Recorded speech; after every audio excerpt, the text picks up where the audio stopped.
Hello, singing friends. Welcome back to my channel. It's Mickey here, your friendly neighborhood singing coach. I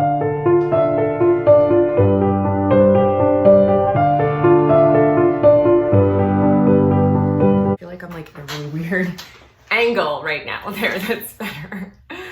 So I'm just getting used to filming in my new more feng shui layout here. I've been moving stuff around and I don't know if this is like the final orientation, since I do have a very small space and I'm trying to like make it look as pleasing as possible.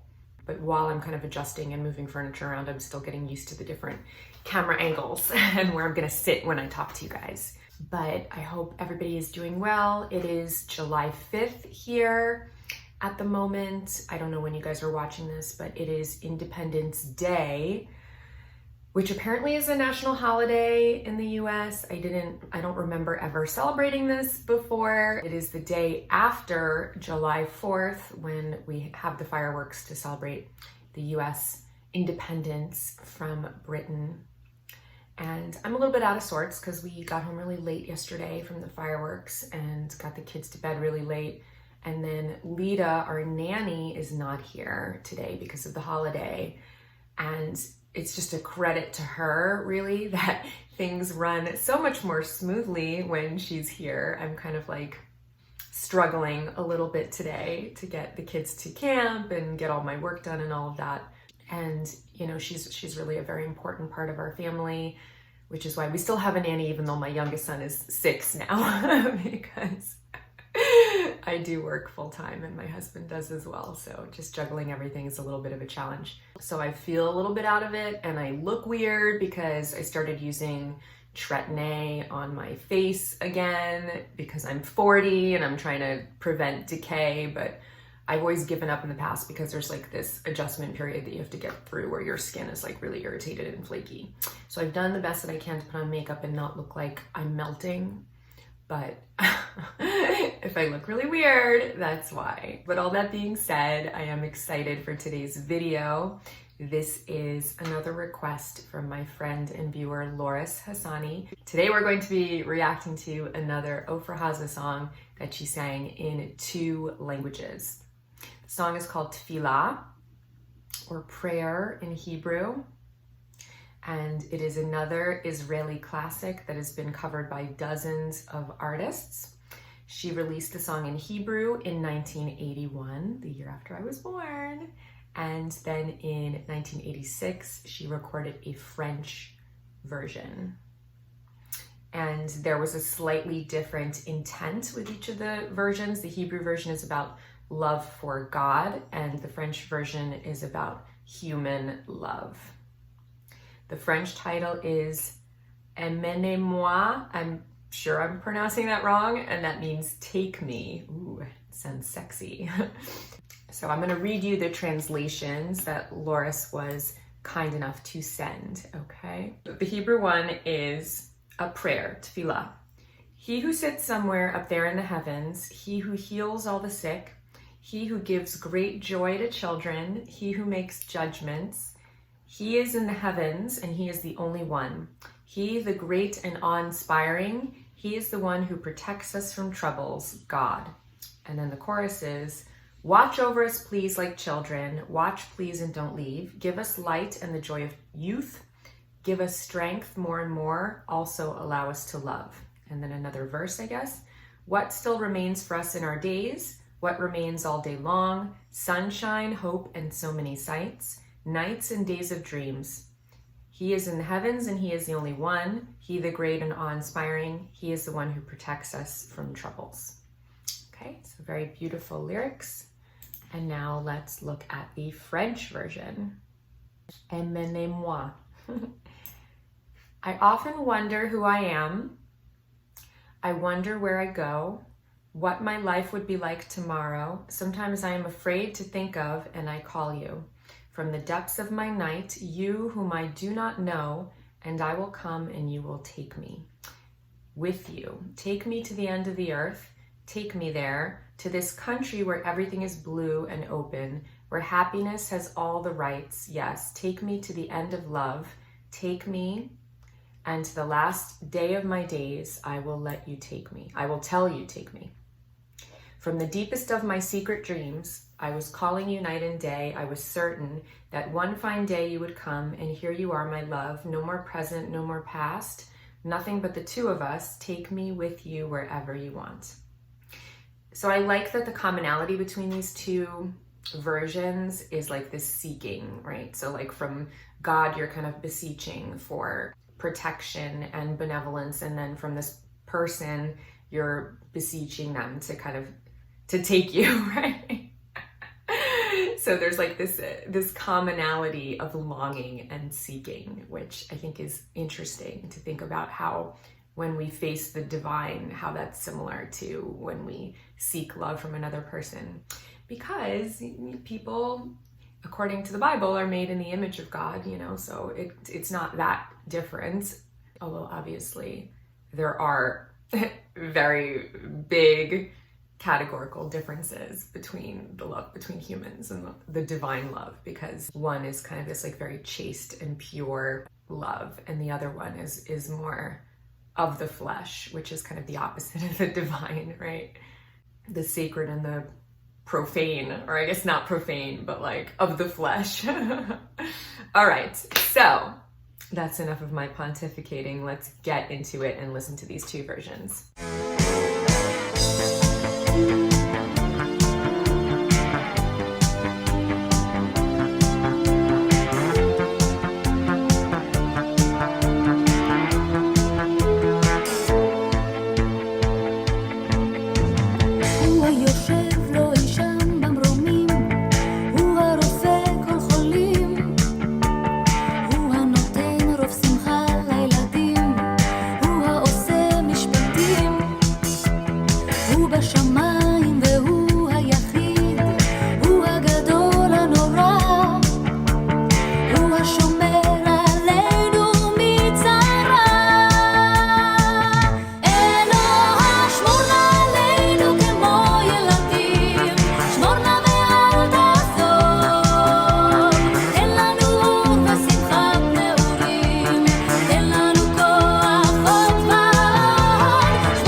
Stop it there for a second, just so you don't get flagged. Obviously, the uninterrupted version will be in the description box below. I think this is really fun, and it feels very 80s to me. Like this could have been taken out of like a Rocky movie or something, you know? It's got that great, really driving, simple beat and that really simple bass line that's just like,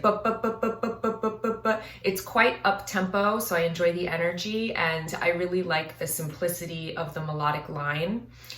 As we've talked about before, Ofra often has these much more complicated, ornate, melodic lines, and these are much easier to hook into right away.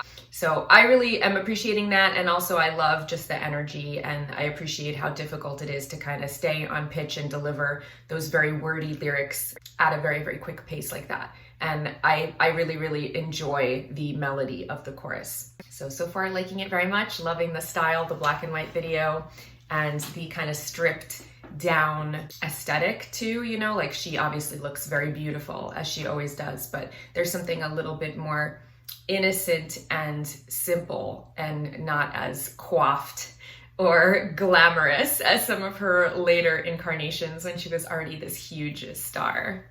אלוה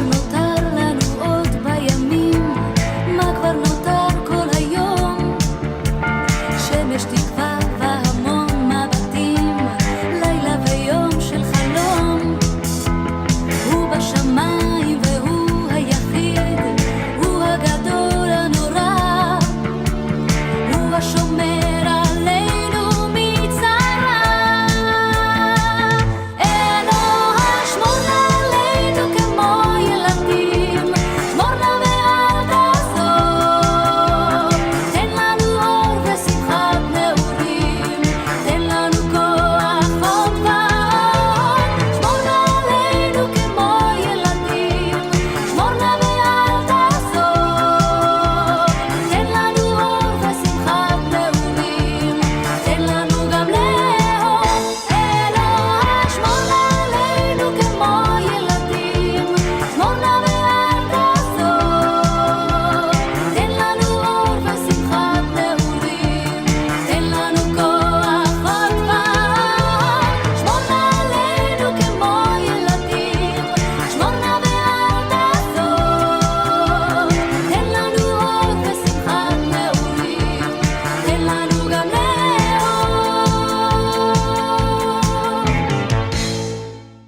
Very, very nice.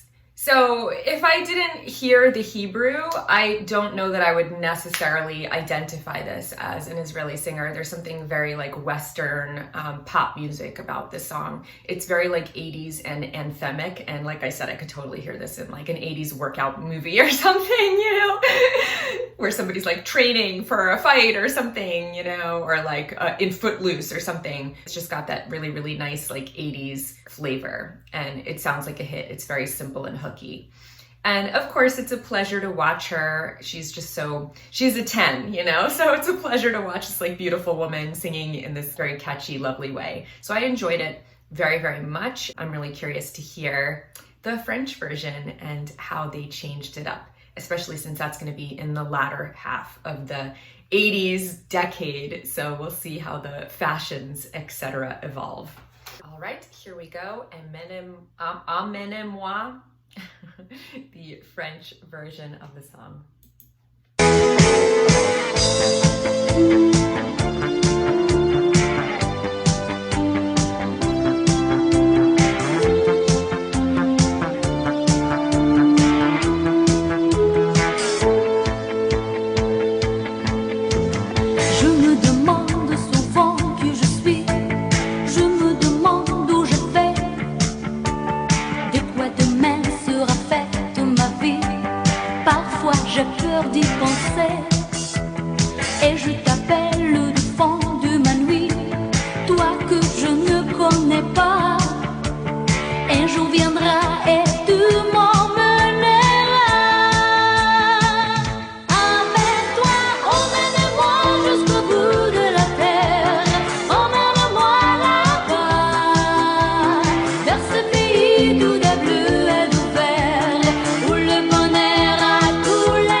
Nice, pausing it in the same spot after the first chorus. So a few things that stick out to me. Obviously, this is a music video as opposed to more of like a live music setting, even though the other one was obviously a music video too, but you're not seeing the bands playing. This is more posed and she's looking directly at the camera.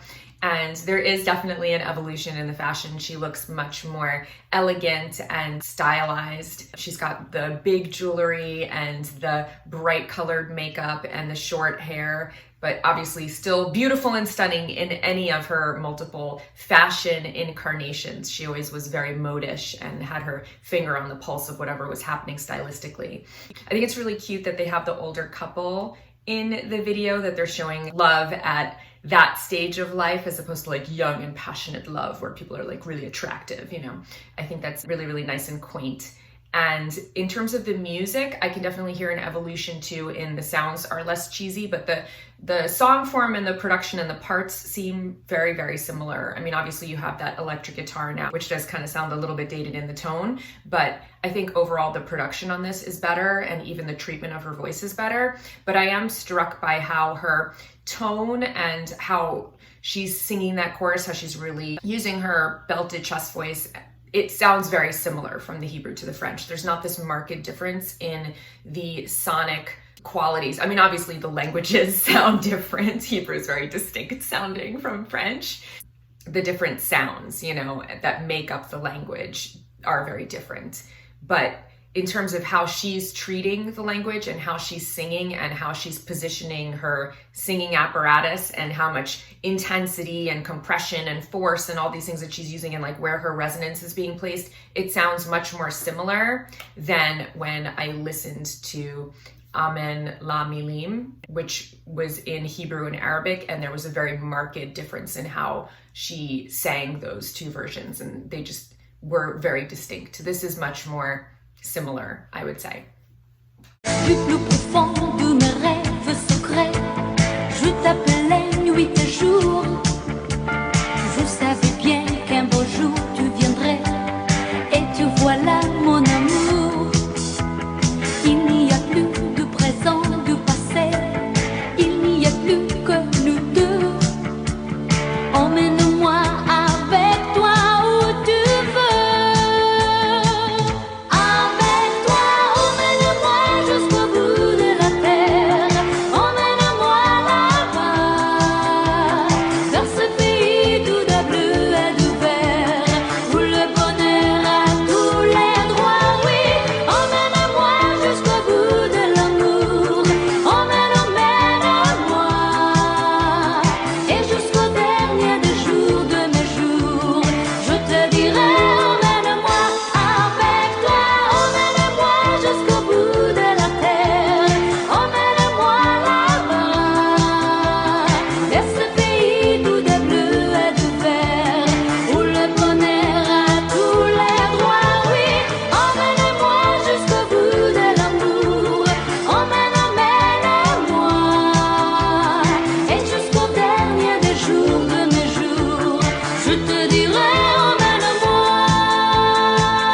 Nice. So I enjoyed it. I think it's a really, really cute, catchy song. It's funny that they preserved that bass line, that like, like very, very quick kind of cheesy bass line. But I think it's a really, really good pop song. I enjoyed it, and I appreciated that they showed love at like the ends of the spectrum of ages, you know? So usually when you sing a love song, you're singing about a young couple at the beginning of their adult lives, and here you have the older couple that are like cute, and the husband is falling asleep on the park bench and the wife is knitting using the threads from his sweater. And then it also shows the little kids, you know, like playing hide and seek. So that's kind of like a cute take on love between humans and like the different forms that it can take on. The other thing that I thought was really funny is how she has that hat, you know, and she like, her hair is so big, even though it's like short because it's the 80s, that she takes that little hat and like, it's clearly not going to fit on her head. And she just kind of like rests it there for a moment and then she takes it off.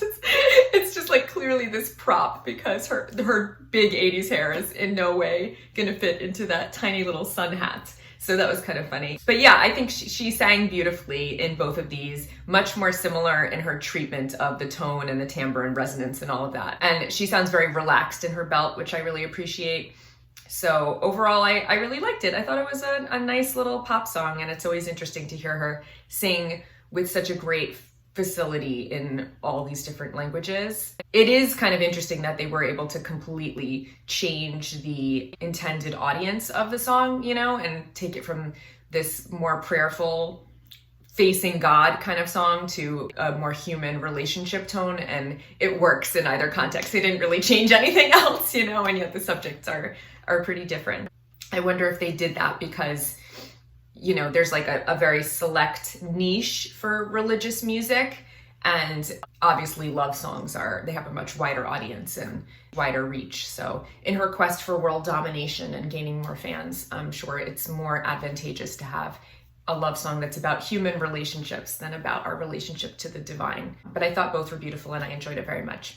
So hopefully you enjoyed my reaction, Loris, and I'll see you guys here next time. If it's a Monday, I'll see you Wednesday. If it's a Wednesday, I'll see you Monday. Until then, take care of yourselves, and hopefully by the next time I see you, my face won't be peeling off. Until then, of course, happy singing.